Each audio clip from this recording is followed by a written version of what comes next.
As the gaming industry matures, remasters and remakes of classic games become more and more viable. Sometimes we get improved versions of beloved classics like Mass Effect, and sometimes we get revivals of under-the-radar releases that maybe more people should have played way back when. THQ Nordic has been the champion of this in recent years as its parent company continues to vacuum up forgotten IP. Enter Destroy All Humans from 2005. This sandbox action-adventure franchise has been dormant for over a decade, but the original has become a cult classic despite mediocre review scores. Sales of this remaster have somehow exceeded expectations, and it's just been added to Game Pass Galaxy, where it can find new humans to destroy. Let's find out if Destroy All Humans is a Game Pass or a game fail. Suburb!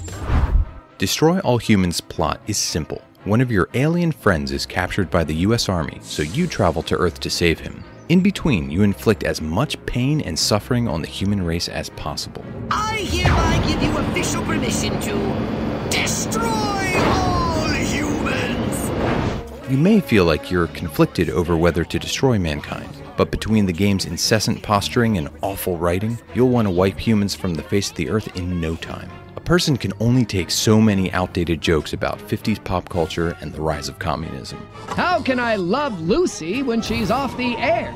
As it turns out, aliens are very crafty when it comes to destruction. Guns, telekinesis, mind control, mobility, and more are there to help. Then there's your flying saucer, which has its own set of capabilities. It feels great tossing cows around like frisbees or zapping buildings into dust, but the game borders on being bloated. When you are using every button and D-pad direction for important actions, it might be smart to dial things back a bit. Nice shooting, Crypto! While the action of destroying humanity can be a real hoot, the game's stealth elements are not. Your little alien pal has the ability to mimic humans. It works well as an alternative to going in blasters blazing, but some segments of the game force you to use it. Here you must find a very specific human to clone, and the game does a poor job of pointing out exactly which one. Crypto, the charming security at this town hall won't let you in without a jacket. Sometimes it's obvious, but other times it's a lot of trial and error. This is something that has been mostly removed from video games in the last 10 years, and this is a clear example why. No, Crypto! Now the humans know you're here! Back to the mothership with you! For a 2005 game, there's a surprising amount of meat to each of the 6 sandbox levels. Each one is surprisingly large and includes multiple short missions to accomplish. Even once you've moved on, you can come back and explore to find hidden drones, complete challenges for currency to upgrade your abilities, or just run around having fun playing the game like it's a toy. This is when Destroy All Humans fires on all cylinders.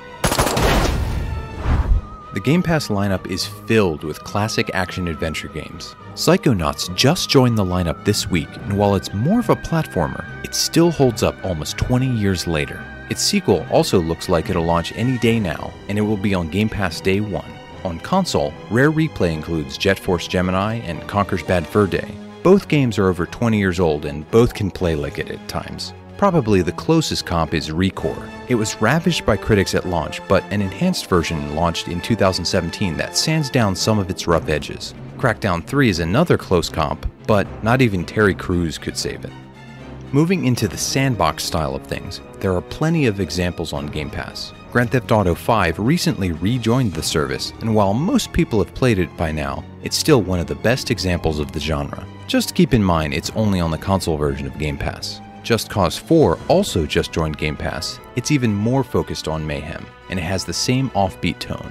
Rage 2 is a first-person shooter, but its open world can still be a blast to play around in. You can also check out our episodes for Dishonored and State of Decay 2 if you want an even wider range of sandbox comparables. Now it's time to find out, is Destroy All Humans a Game Pass or a game fail? Perfect! As you might expect from a remastered game that is over 15 years old, Destroy All Humans is rough in places. The design feels old and the stealth sections are awkward, but the core gameplay and mission structure still feel relevant. It's nice to play a sandbox game that isn't padded with endless fetch quests. It focuses on a tight core of missions, and it's better for it. Even when compared with modern open-world games, it still holds up. This remaster has had a lot of time and love put into it. Couple that with the strong base to work from, and Destroy All Humans gets a Game Pass. Next week, we return to the full list, and the randomizer selects Final Fantasy XII.